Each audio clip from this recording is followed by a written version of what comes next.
Hello and welcome everyone to our next installment. We're going to be going through hopefully the rest of Bereishis, which is the next 4 or 5 chapters. We'll try to do it in half an hour if we can. That's the target anyway. Just to slow us down right off the beginning, I'd just like to mention a couple of things which I just remembered I'd really like to mention. Of the first 7 days of creation, which is chapter 1 until chapter 2, verse 3. Just a very nice idea. If you look at the word Bereishis, you've got the last letters of the word Bereishis and Bara. In the beginning created Elohim, God, right? In the beginning, God created. You have the word Tov Aleph Mem, which spells the word Emes, which means truth. Aleph Mem Tov. And the idea is that the signature, God's signature, so to speak, is called Emes. Emes means truth, right? So God signs the beginning of creation with his signature. And if you go right to the end of creation, verse 3 of chapter 2, you have the same thing. But this time, you have Aleph, Mem, Tov in the right order, right? So I was thinking maybe a nice idea. I think this is my own idea. You can tell me if you think if it's good or not.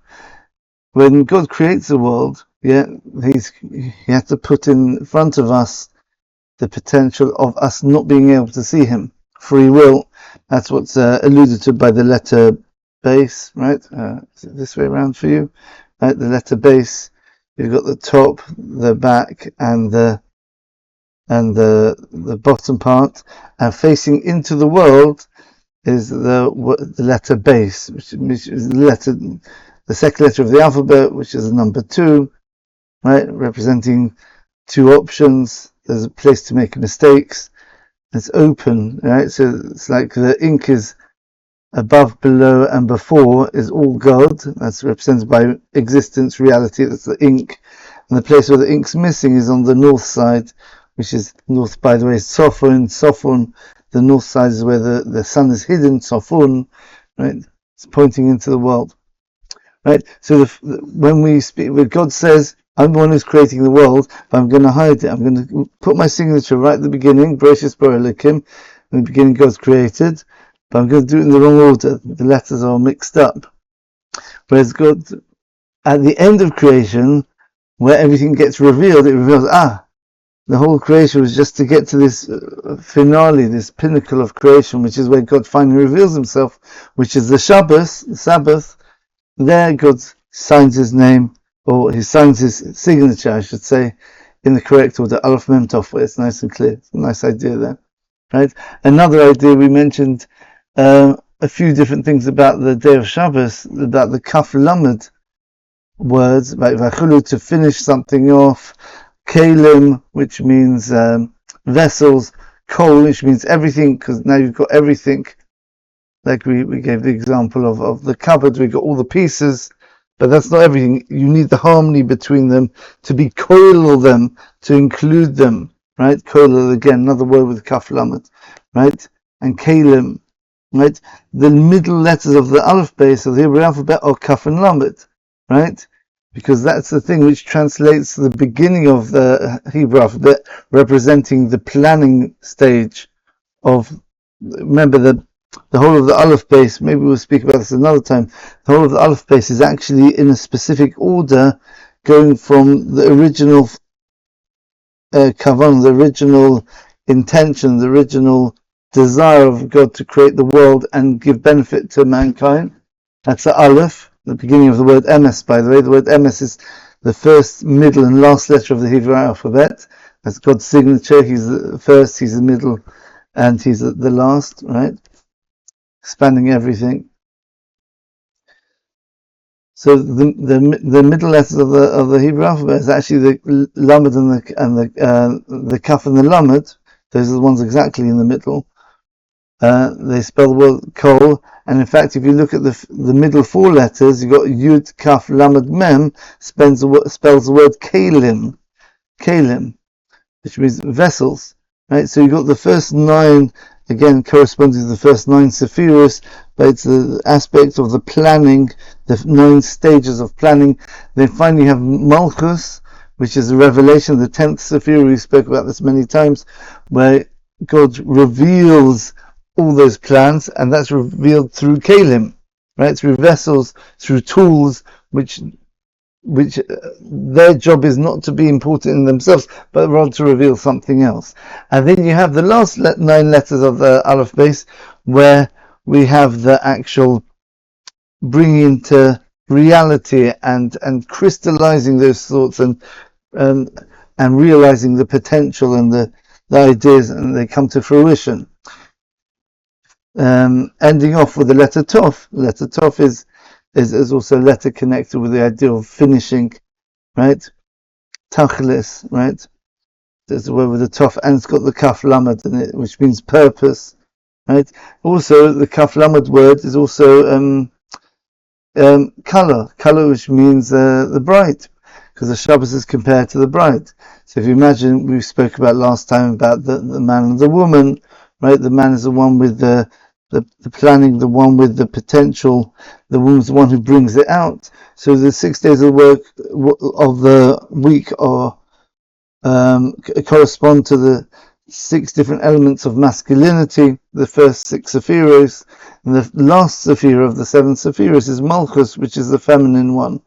And that's why it's referred to as a color. We call Shabbos, we call the Shabbos queen. Let's go and it says in the Halacha, in the Gemara, in the Talmud, they used to go out. This is what we do every week when the Shabbos is coming in on Friday afternoon, Friday evening.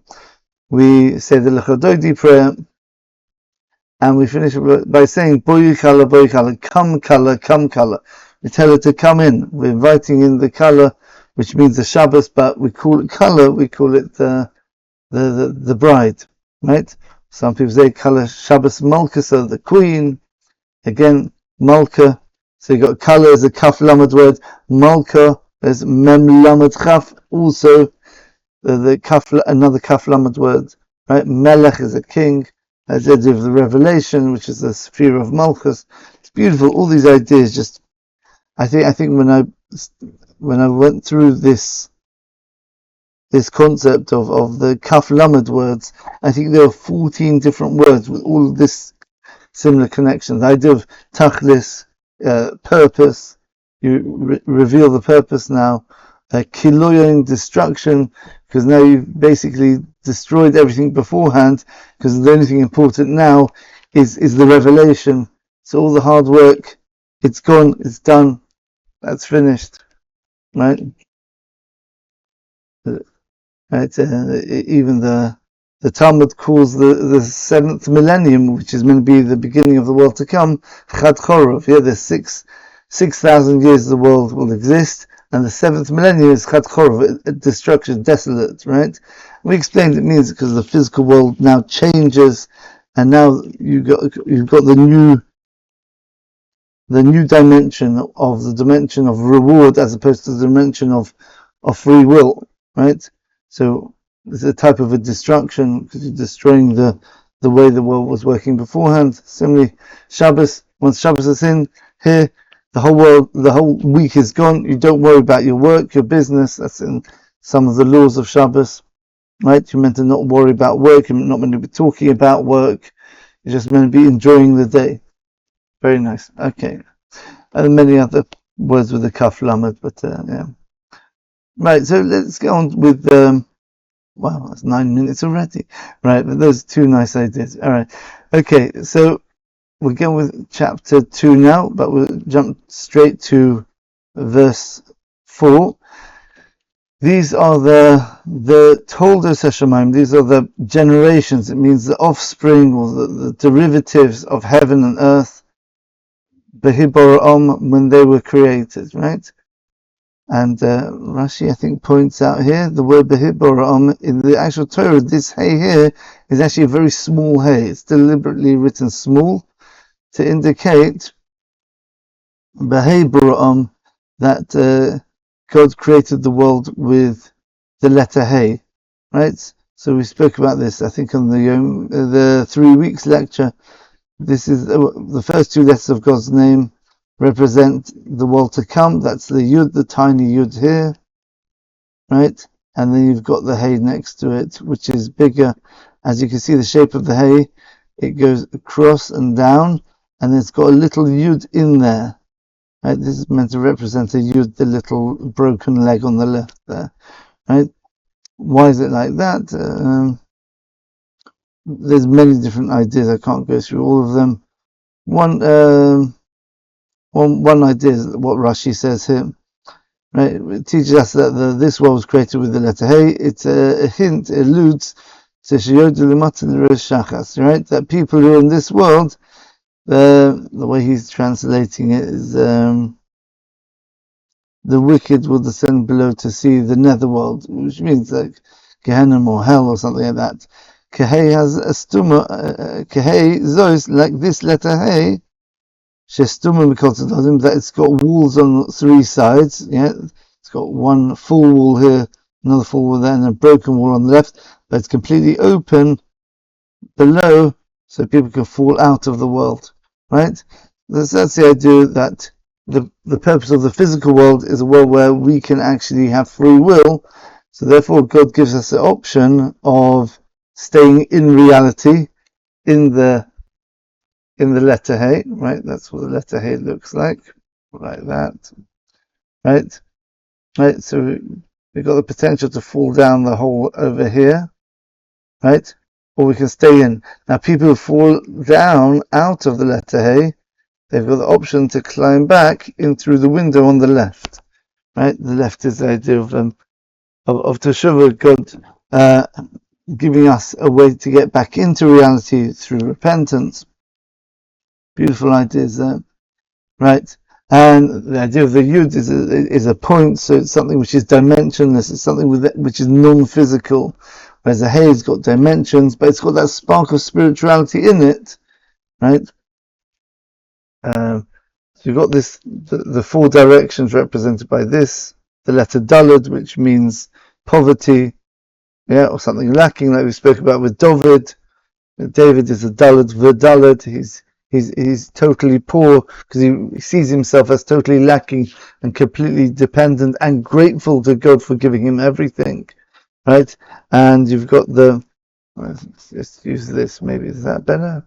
And the little leg over here, right, is that of the Hey, is represents the letter Yud. That's a point of spirituality, which is brought down from that Yud of the world to come. The bit of that divine light comes into the physical world just to keep the balance. So this world is not completely barren of spirituality. You need that little bit of spirituality. That's what the little Yud in the Dalet is doing there. Goodness, so confusing this. Straight around to it. Like that. Yeah. That's the letter Hey, like that. Okay? So if you've got the physical world, but God puts in that Yud of the world to come, just puts it into the Hey, into the Daled, and that creates a Hey. So Hey is a hybrid of physicality, thing which doesn't have any life. It's essentially dead, right? It's just a corpse, so to speak, the physical world. So God puts His Spirit into it in order to give it life, right? So this world has the ability to reconnect with God. Okay, that's Behebron. Also, you can read the word Behebron, these letters here, or Be'avraham as well. Avraham's Aleph, Ves, Resh, Hey, Mem, is that the whole world is existing for Avraham, the one who revealed God in the world, because the whole purpose of the world is so God will be revealed, and that's what Abraham did. Okay, nice allusions there. Right, and then the foliage of the ground, the trees didn't grow yet, or the grass, everything, as Rashi says, wasn't fully grown yet until man comes along, right? Why is that? Because there's no man to work the land, right? And the whole purpose of this world is so we recognize God through our free will. So God says, I'm going to make the world incomplete. Everything's there in potential. Adam or mankind, your job is to bring everything out. How? By praying. Praying means recognizing the source of everything.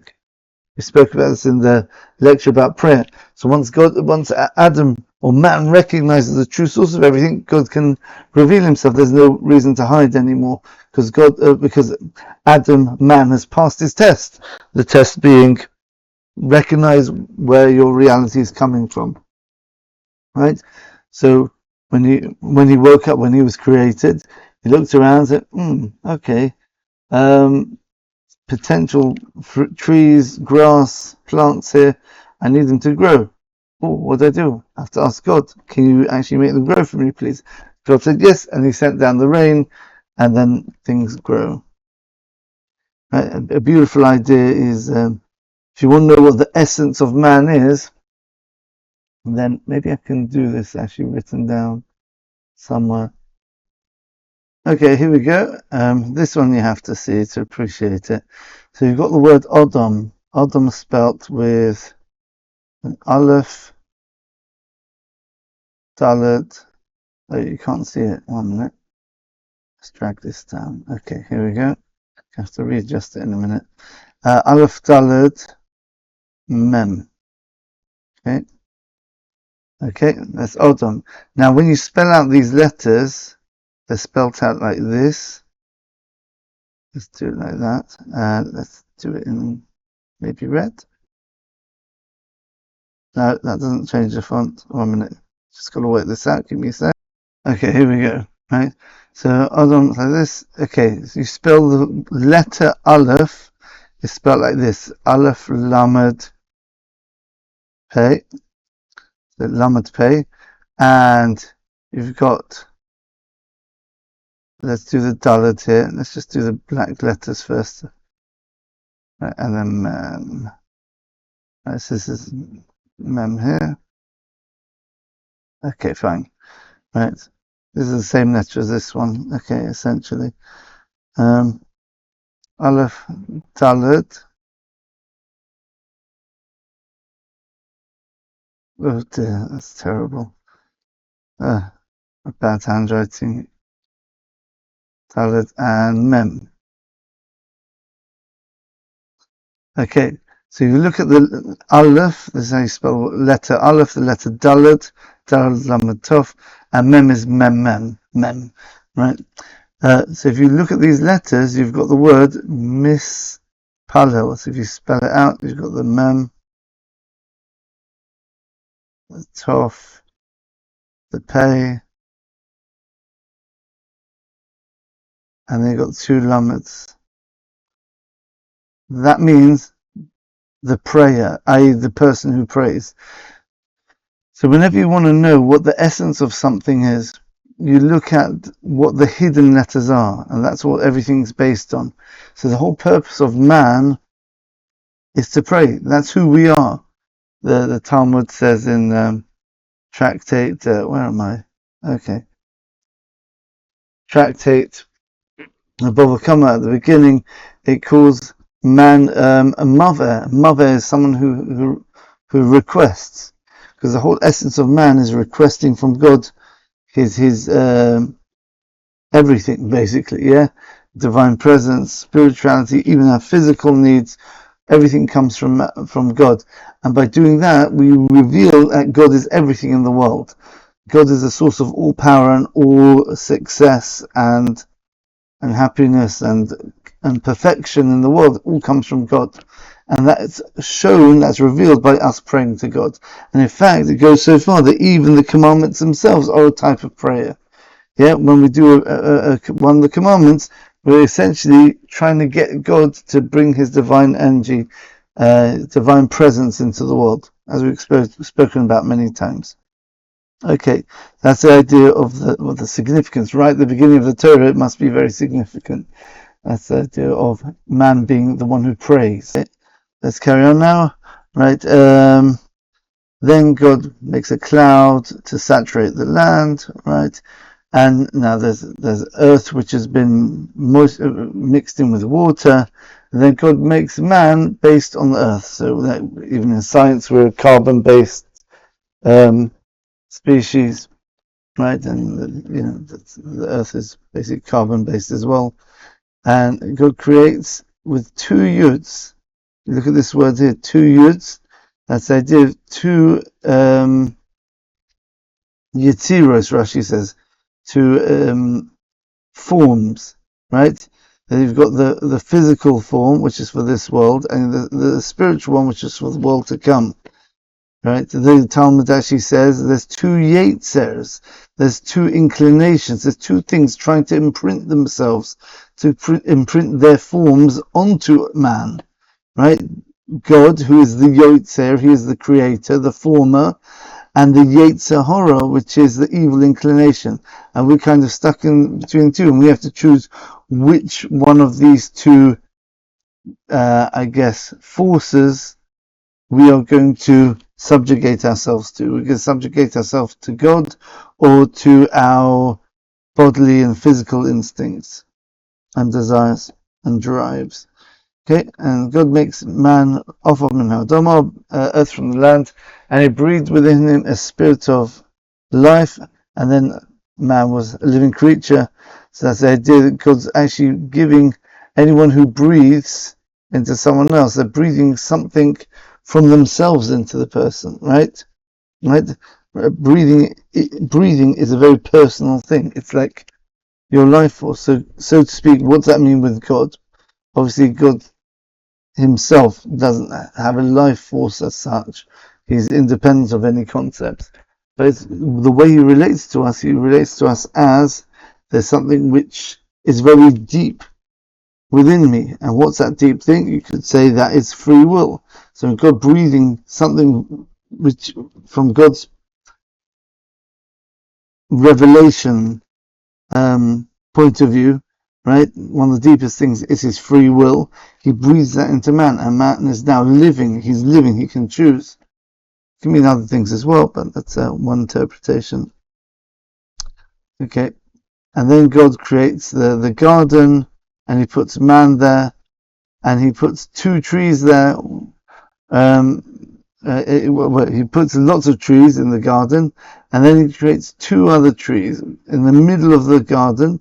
That represents the idea this is the focal point of all of creation, of all of the physical world, which is the whole point of the physical world is free will. So it's only appropriate to put in the middle of the garden, which was the world for Adam at that time. Obviously, after he was thrown out, the more broader world became his arena of existence.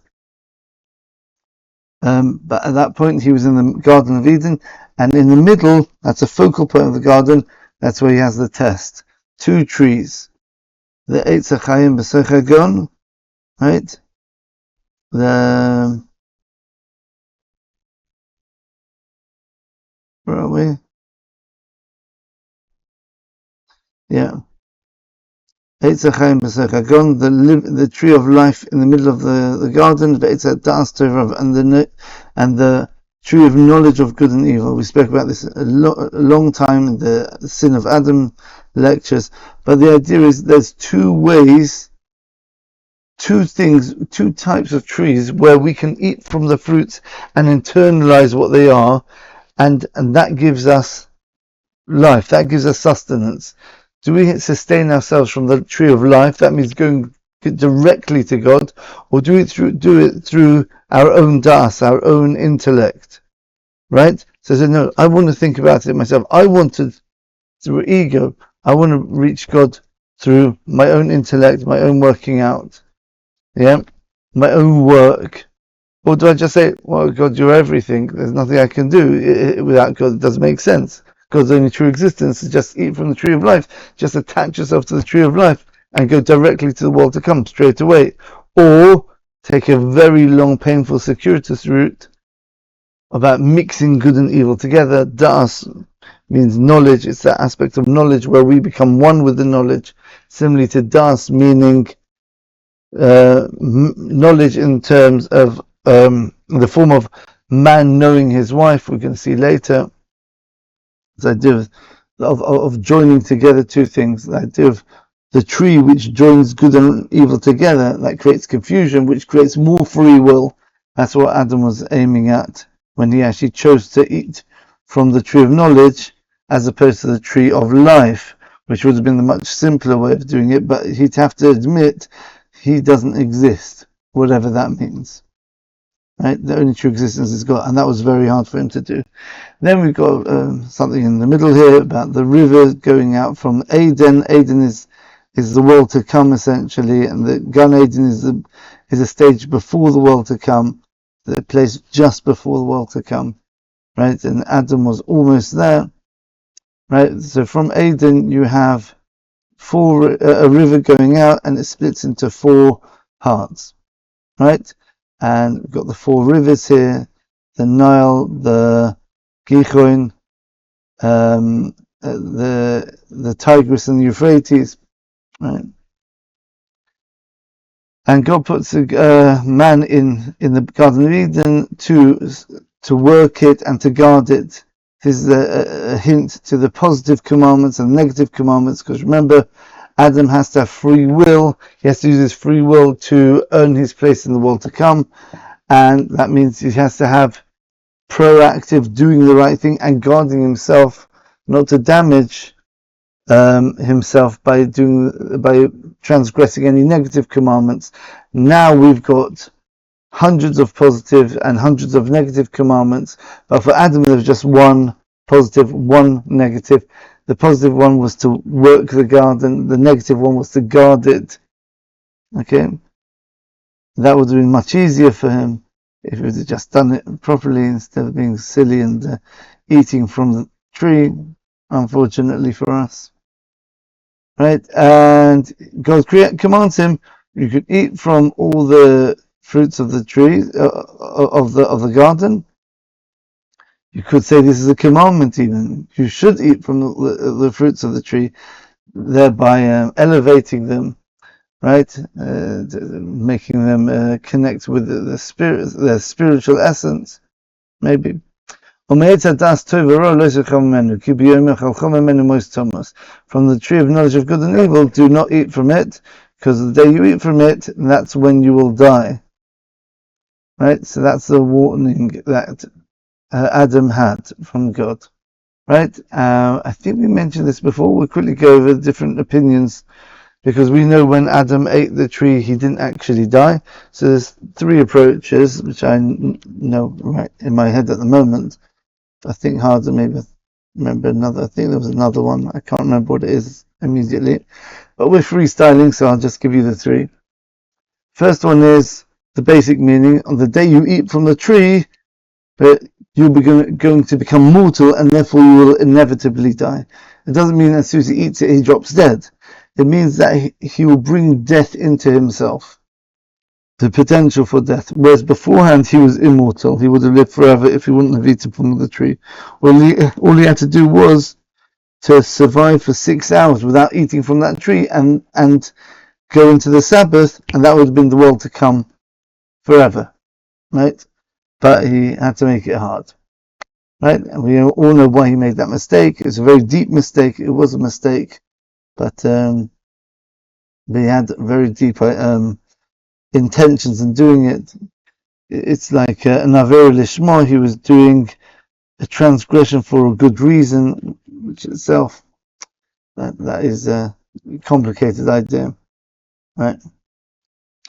It's creating distance between him and God in order that he can do more work and get closer, which is basically what he succeeded. The whole of mankind having a very hard time connecting with God, as opposed to just automatically connecting. By the way, the Eitz HaChaim, the tree of life, that's an allusion to the Torah, by the way. So people who study Torah will actually eating from the correct tree, right? And that's the way we connect with God in this world now, through a study of the Torah. So you're listening to this video, you're eating from the tree of life, even though we explained last time about the Leviathan, you don't feel it so much, but it's there. And that's what you're doing by studying Torah. Right? So, and then Adam,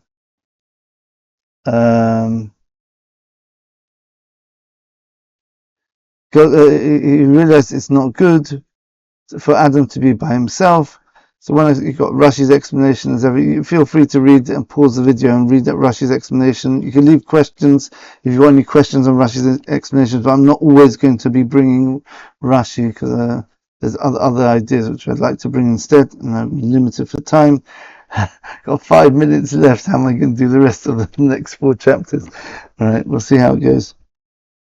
The idea of marriage, right? It's not good for man to be by himself. Why? Because you can't give to anyone, right? So therefore, I'll create for him a partner so he can give to her, right? And then he can be a giver just like God. Okay? That's one idea there.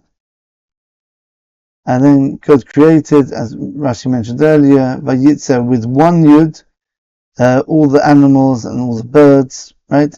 So basically what's going on here is from everything we've learned today is revisiting the 6 days of creation, right? But we're going to in more detail now, right? It's not a different story. It's the same story, but we don't know how did God create Adam. It just said in one verse, and God created Adam in his image, right? It says, doesn't even mention the tree of life and anything like that, right? Right? You could say that the first chapter of Genesis is talking about God's plan, and the second chapter is what he actually ended up doing, right? As you see this new name coming up the whole time, Hashem Elokim, as opposed to Elokim. Elokim is what God planned the world to be. He wanted the world to run on strict justice, so we only get to the world to come only if we earn it perfectly, but that's impossible practically. So God puts this name, the Tetragrammaton, which is the name of mercy, with it to help us get to living in absolute justice, but we could do it small steps at a time as opposed to having to do it all in one go. And God created all the animals and he brought them to Adam, Vayitzer, the one yud. One yud because the animals don't have heaven. So sorry for anyone who has pets, there's no pet heaven. It's a bit different for animals, like they'll be the same as the whole world. When the whole world gets renewed, I guess the animals will be renewed with it. But there's no place of free will, reward for free will, because animals don't have free will like humans do, right? To choose good or evil. They are pre-programmed, so to speak, in their nature. And right, so God brings all the animals to man and the birds to see what man will call them, and everything which Adam called them, any living being, Hushamoy, that's what his name was. And we said in the Holy Tongue lecture, what's that mean? It doesn't just mean that I think I'll call this one a lion. I like that name, lion, right? No, he was able to see with the light of the first day. He was able to see the essence of every creature and be able to trace back those spiritual letters which they were formed from, their physical manifestation of the spiritual letters, tracing through many different worlds in between, spiritual dimensions. Each one's more spiritual, more abstract than the lower one below it. And he's able to trace it right up to the source where the letters were shining in a very high world. And he was able to name the animals, and God said, yeah, Hushamoy. Yeah, every name that Adam named of the animals, that actually was its name.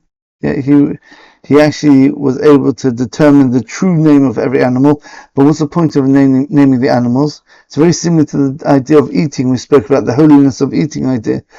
Is we're connecting the physical world with the spiritual source. So by naming the animals, he was able to take the physical animal and connect it with its spiritual source, revealing God's light which produced the animal. Thus, showing that even the physical world, which is hidden where God's hidden, is showing, no, you think there's a lion just standing there by itself? No, look, it's all part of God's plan. It's all God's creation. God is putting there for a reason. And he did that with all the animals. Now, and that is why Adam, as some commentaries say, why Adam was forbidden to eat animals. Why? Because he already did the tikkun, the rectification of animals in this world. Right? He already connected them with the spiritual soul, so he didn't need to eat them and sort of elevate them to the level of man from the level of animal, because you've got the 4 levels of man, animal, plant life, and inanimate objects. Right? And our job is to bring all these up to the level of man, to the level of spirituality, right? And so even the physical things around us get connected through us to the world to come. Yeah? He already did that with the animals. He called them names. So therefore, Adam was forbidden from eating animals, right? But he was allowed to eat vegetation, right? Why? Because he didn't get around to giving names to all the vegetables and the plants and the trees before he did the sin. Once he did the sin, everything went wrong, and mankind deteriorated from them until the time of the flood, where God started it all over again. And again, we have to rectify the animals again. Remember the animals in Noah's Ark, they're coming back into their primary state, right? Then instead of Noah calling the animals by the names, God says, okay, now just eat the animals, right? The way you fix the animals now is you can fix it just like the way you fix plant life, by eating it and elevating it to your level. Okay. So, right. And Adam called names to all the animals, but he saw that there was, everything had a partner, but he didn't have a partner, and God made Adam sleep, and he put a slumber on him, and he slept. And he took one of his sides. Some people say it was a tail. Some people say that he was sort of 2 halves of a person, male on the front side, female on the back side, and they were back to back. And he split them down the middle. And wherever the wound was, he filled it up with flesh. Okay, very deep Kabbalistic ideas in this. Anything I could say which people would understand? Yeah, it's the idea of the 3 stages of perfection. God creates, first of all, the ultimate perfection, which is a oneness, right? Then God creates darkness and separation, the second day of creation, but there's differences now. And and we're separate from God, right? The purpose is to now, instead of being back to back, through our own free will, we can face God without, when we've got our back to God, so to speak, in this metaphor. Our back to God is because we can't look at God. We're too embarrassed. We're embarrassed. God's a giver, we're a taker. So we might be connected to God, but we can't bear looking at God, so to speak, because we're so ashamed of the fact that we're so unworthy. So God separates us from Him, puts us down in the physical world. We work in the physical world, and then we reconnect with God, and now we can face God, and that's a much more intimate connection with God, face to face, because now we can relate to God, because we have become like God. We've become givers. We've become just like God's a giver of infinite goodness and pleasure. We've done the same thing to our body, or to our spouse, or to our friends, or to the world at large. We've become infinite givers by different methods, primarily learning Torah and doing the commandments, the mitzvahs. Okay? And that is mimicked in man being created in the image of God. Right? So you've got the man and woman back to front, representing the idea of God and mankind, split, and then they split and then they seal up the flesh, and now they can be intimate. Man and woman can be intimate and then reconnect and have that oneness. But now the oneness is coming through their own free will, as opposed to just being created like that. Amazing ideas which keep repeating themselves through the Torah, especially in the book of Genesis at the beginning, where the roots of all ideas are going to be found, as we said in the previous lecture. The whole world can be found in the book of Genesis, right? Especially the days of creation. right? And from that side he built up a woman, right? And he brought her to man, and then man says, now this is a Isha, woman, because it's taken from a man. He recognizes a connection between him and the woman, right? This is something which resonates with who I am, right? This is the idea of marriage being the other half of you, right? Yeah, is that you are not complete without someone to give to. So the wife is something, this comes from me. This is something which is relevant to me. The woman comes from man, right? Even in the English language, you've got man and woman. I'm not sure if there's a connection there. I don't know linguistically if they. I assume they're connected somehow. Anyway, okay, and then they can have children, right? And then maybe the allusion, this verse here, cryptic verse. Therefore, a man should leave his father and mother and cleave to his wife and become one flesh, as Rashi says.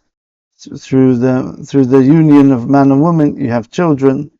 But the idea of maybe leaving the father and the mother when a person is, remember the whole idea of God creating a woman for man, or changing man into a male and a female two halves. Really, they're together. They're really man, right? Is like we said, the idea of free will and working to earn our connection with God. But therefore, they have to leave their parents. The parents being maybe the idea of God just like in the physical world. Parents are the ones who look after the children. The children can get away without going to work. The parents just give them what they need, right? Hopefully when they get older, they'll start to pull their weight and do some tidying up. Yeah, speaking to my children here, getting older, you've got to pull your weight, right? Become more independent.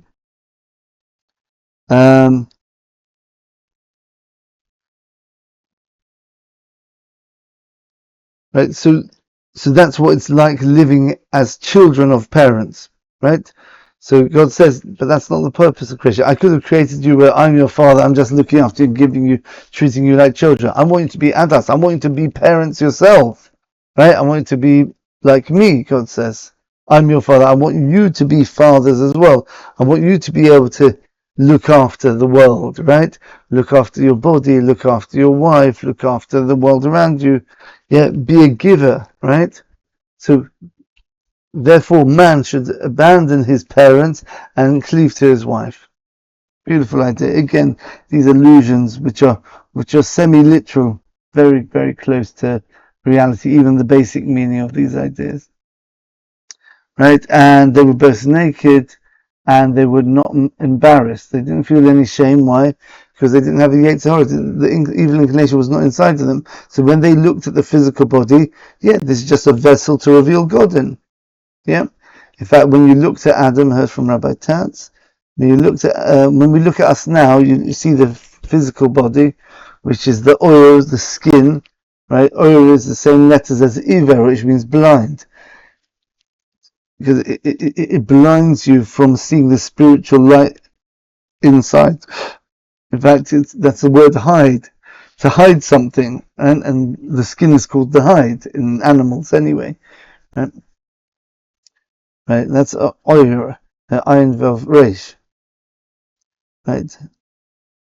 So, but if you look at someone, we spoke about the holy people on the Sabbath, for example, right? You can see a bit of the soul, the neshama, shining out on a person's face sometimes, right? Get a glimpse as a soul there. You can look at someone, see, is it a picture of a living person or is he dead? Don't be too morbid here, right? There's a little spark in a person where you can see some life in them. Where Adam, before why? Because the body dominates so much. We've spoken about this at length, about the third day of creation, about the fruits being more powerful than the tree, the externals being more powerful than the internal, the moon trying to dominate over the sun, Adam trying to dominate over God, right? By doing what he wants to do as opposed to God. So, but before Adam sinned, when you looked at him, it was the other way around. The soul was shining so bright that all you saw was a soul. If you look very carefully, you can maybe make out the sort of the tracings of maybe there's a body around it. Like you look at a very bright light, a bright bulb, like a floodlight or something, all you see is the light. It's blinding. If you look very carefully, it's actually, there's a bit of glass, very fine glass, which is a covering over the light. That's how Adam was. Yeah. Okay, we might just have to stop here. Okay, let's see if we quickly go through chapter 3 at least. This is where the sin happens, and the snake was very clever from all the animals. Remember, the snake is the physical manifestation of the Satan, of the what's it called, of the angel which tempts us to sin. And he said, isn't it true that God told you to not eat from any of the trees? See, this is the idea of the orum. Orum means tricky, it's cunning. Because a person says, like, imagine if the snake would have said, by the way, Eve, or Chava, right, to the woman as it's referred to here, eat from this tree, try it, it's good. She said, of course not, we're not allowed to. So he has to trick her. When the Yetzer Hara, when the evil inclination comes to you, this is practical, he comes to you with tricks. He doesn't do it directly. He doesn't say, right, look, there's a non-kosher shop. Go in there and buy something and eat it. He doesn't say that. First of all, he'll make it lighter. He'll make it not so serious, right? He said, okay, he'll make it, maybe you've got questionable hechsher. It's kosher, but not according to all opinions. And say, okay, it's not so bad. Then you eat it, and then you're away on a business trip, and then you don't have much to eat, so you go to a non-kosher restaurant, but you only order the vegetables, the salads, and then you realize, I just ate a bug, and then you realize, that's worse than eating pork, right? And then eventually, person can make up a story. A person goes down and down, and through the clever manipulation, the evil inclination gets a person to actually eat something which is fully not kosher, like a piece of bacon or something like that. Right? That's cleverness. Cleverness means, but cunning in a way where you show yourself on the outside to not be so bad. So, as we know, people think, what's an evil person? The evil person is one was, I want to kill everyone. No, they present themselves as very upstanding citizens, very good. No, we believe in good. But what's your definition of good? Good is making sure that everyone's, I'm going to get political a bit here. Yeah, everyone's safe. Everyone has to be safe. So you have to put safeguards so people can't get away with crime. So we're going to monitor everything people do. So if we catch anyone being mean to someone online or whatever, or their phone calls, we'll catch them and make sure we'll catch them before they do the crime. And there'll be peace everywhere. There won't be any more criminals. But of course, what's really going on, they're just trying to get control in order to manipulate us and to control us for their own benefits. As the Mishnah in Tractate Avos says, anything governments do is generally for their own benefit, and they only have to do the bare minimum in order to get people to vote for them, essentially. So very careful with promises from politicians. Okay. Right, so it's very clever. The idea of Orum is a type of cleverness where, as Rosh Raphael Hirsch says, someone who is cunning tricks people by putting the facade of something of something innocent, but it's covering over something deeply rotten and evil on the inside, which really mirrors the idea of making the superficial more important than the internal. So again, if Adam falls for it, he's falling for this trick of externals being more real than the internals, which he does in the end. It's interesting, it's the woman aspect of him which falls for it first, the external aspect of man, which is the female aspect. So it all lines up quite neatly, all this. Okay. And then the woman replies and said, no, God just told us not to eat the the tree of knowledge and not even to touch it. And Rashi points out here that she added on to the commandment, right? And she ends up faltering because of that, right? Al Tosef al Devarav, as it says in the book of Proverbs, do not add on to his words, right? That was talking about before the Maral says that was before the sin of Adam. After the sin of Adam, we have to, because now we are in genuine danger of betraying God's word. So we have to put safeguards on the Torah in order that we don't sin. But beforehand, Adam was meant to be on a level where he was immune from sinning, because his realization was it's impossible to sin because God is the all-powerful one. But yet he has free will, and that free will itself made him think that he has to add on to God's word because I might sin. That was the sin, according to the Maharal, the fact that he added on to God's word. The fact that he thought that, God said, do not eat from the tree of knowledge. And my friend told me a very beautiful way of reading it. Lo sochal mimenu, right? God said, you shall not eat from it. So we read it as a commandment. But my friend's got a novel interpretation. He said, Lo sochal mimenu, you can't eat from it. You can translate the words very easily that way as well. Yeah. Lo sochal mimenu, you can't eat it. It's impossible for you to eat it because I'm the only real existence. And if I say something, that is absolute. Right? But yet, through the power of free will, God lets it happen anyway. Right, so Adam turns the "you shall not eat it" into "you shan't eat it," but you can though, right? So Adam actually reformed God's word to mean something different. It's a beautiful idea, my friend Jack. If you're listening, that was your idea there. Okay, right, and the snake says, "If you touch it, you won't die."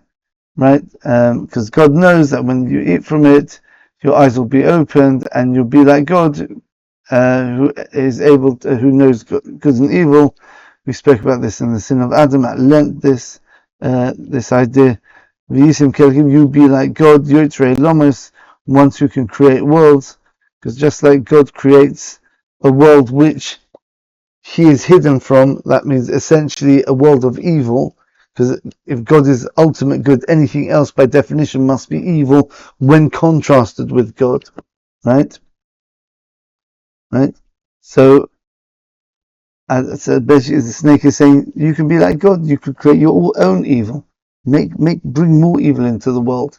And then with the purpose of you bringing up and elevating the evil and fixing the evil in order to be worthy of God's divine energy and pleasure going into even the darkness, which is what God does with us. He creates something which is essentially evil, the human being, which is lacking perfection, and He wants to fix that and make something which was previously lacking God's presence and awareness of God, and making it aware of God, of course, through our free will. We're the ones who are meant to be doing it, though. So that's the trick of the snake. Very tricky, because these are very deep ideas and they're very convincing. And the woman saw that it was good to eat and it's desirous for the eyes and good for thinking. And she ate it and she gave to her husband. And then the eyes were opened and now they realize they're naked, right? And Rashi says they were naked from the one mitzvah which they had. That was the one thing which they had in the external world which let them connect to God. They were naked from that now. They don't have that external thing which they can connect with God. Maybe you could say that on a deeper level here. And God basically asks man, where are you? We spoke about this on the Tisha B'Av lecture. Ayeko, where are you? Because now Adam has lost his place in the world. He doesn't have a place to exist. Because the only real place is the Mokum. Another word for God is the Mokum, the place. Because He's the place which gives the possibility for everything else to exist. Without God, nothing can exist. the most essential thing for anything to survive and to exist is a place. There has to be a place for it, otherwise nothing can start. So God says, oh, you think that you can exist separate from me, so therefore I'm not your place. I'm not the foundation of your existence. So where are you then? Just ask the question, where are you? Because essentially that's where Adam is. He's nowhere. He's gone.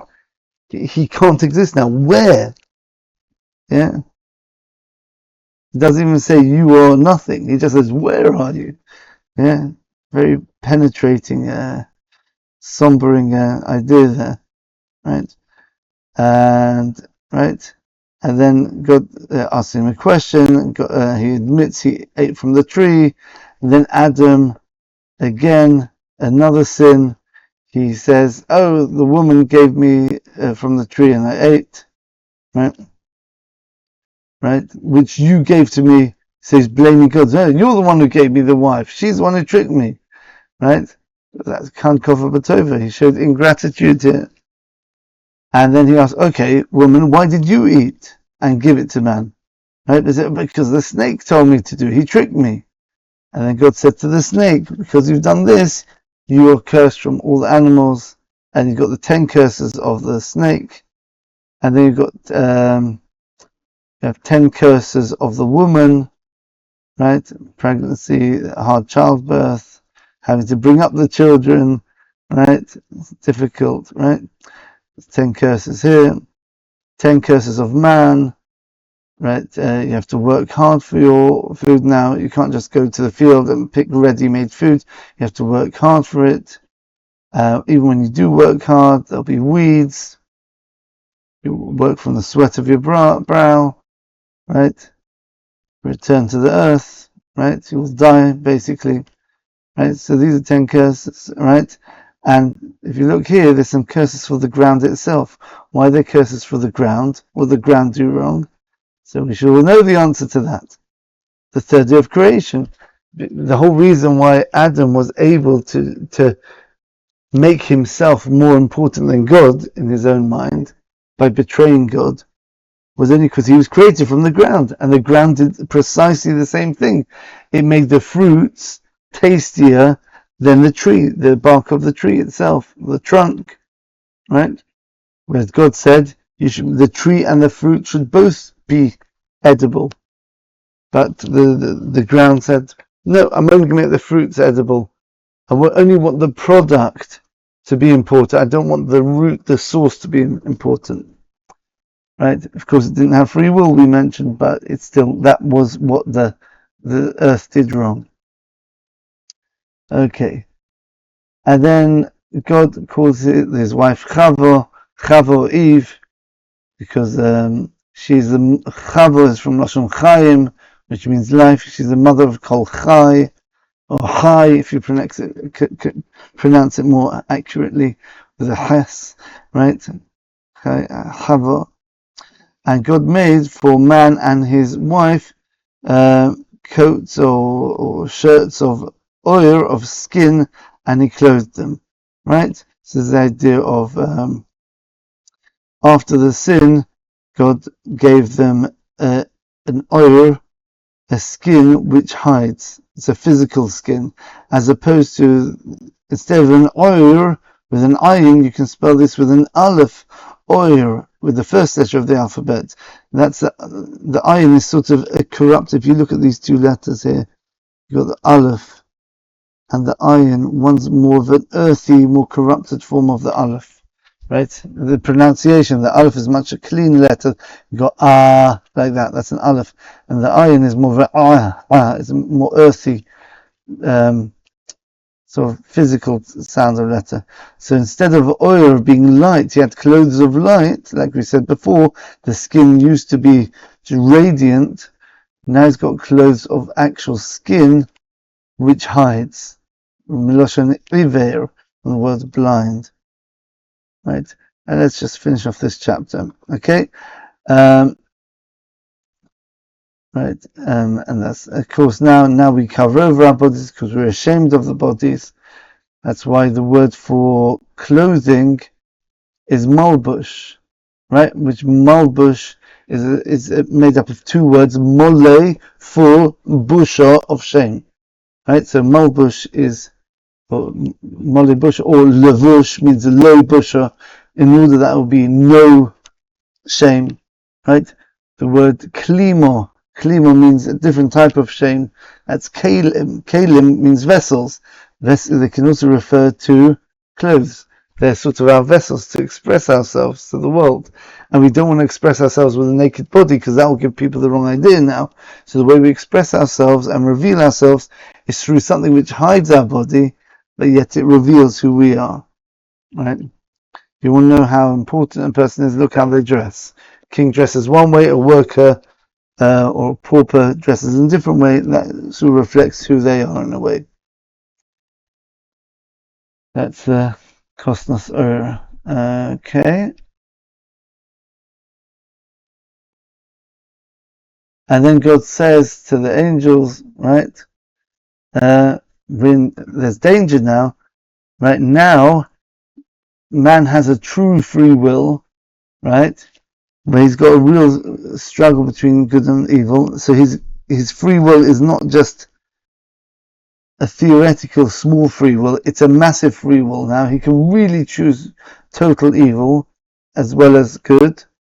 But the problem is now, maybe he's going to take from the tree of life and he's going to connect to me in the world, the Garden of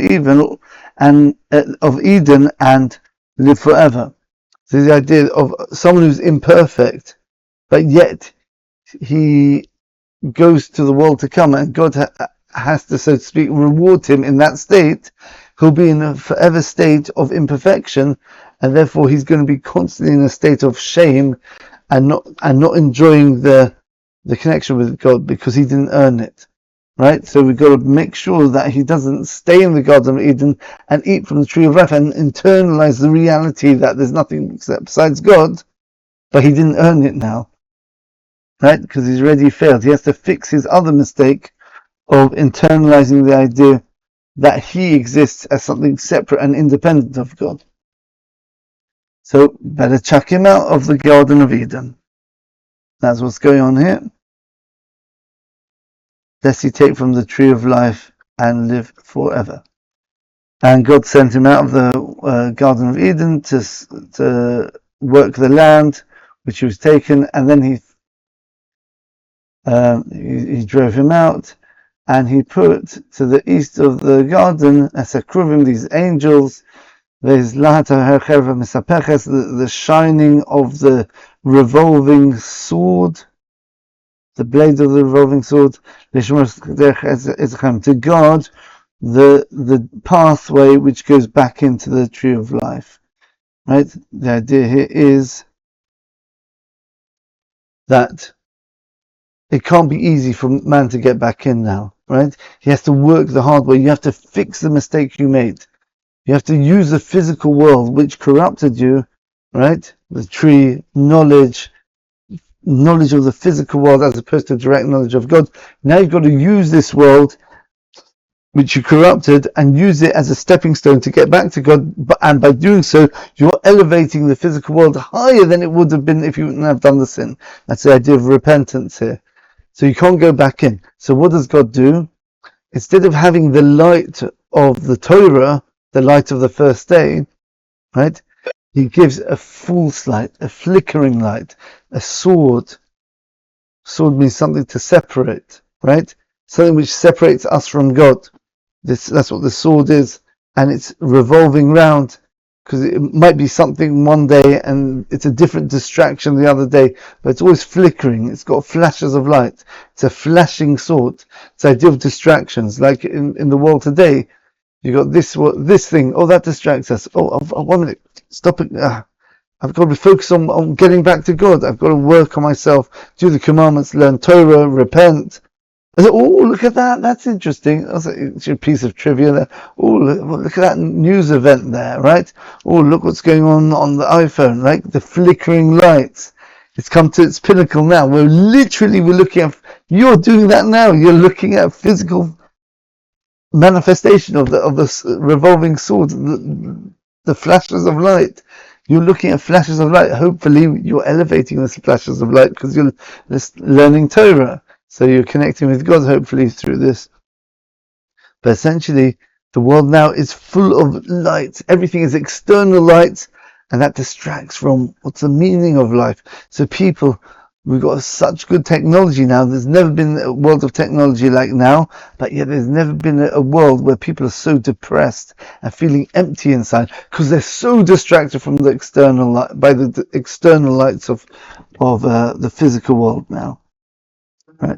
Right. We said we would explain what's the answer to the question, Adam dying, right? So one idea is that he became mortal on that day. The second idea is that the day, God said, the day you will eat from the tree, you will die. Now, it says in in Psalms chapter 90, it speaks about God's day being 1,000 years. So when God says, you'll die on that day, he means in that 1,000-year period. And we know that Adam lived to the age of 930. He was meant to live to the age of 1,000, the rabbis tell us, but he saw in the future one of his reincarnations was King David. And King David, very, very important character in world history and bringing God's plan for creation to its fulfillment. We needed the King David, the ancestor of Mashiach as well. The Messiah is a final king who truly reveals God in the world, right? And brings the world back to God.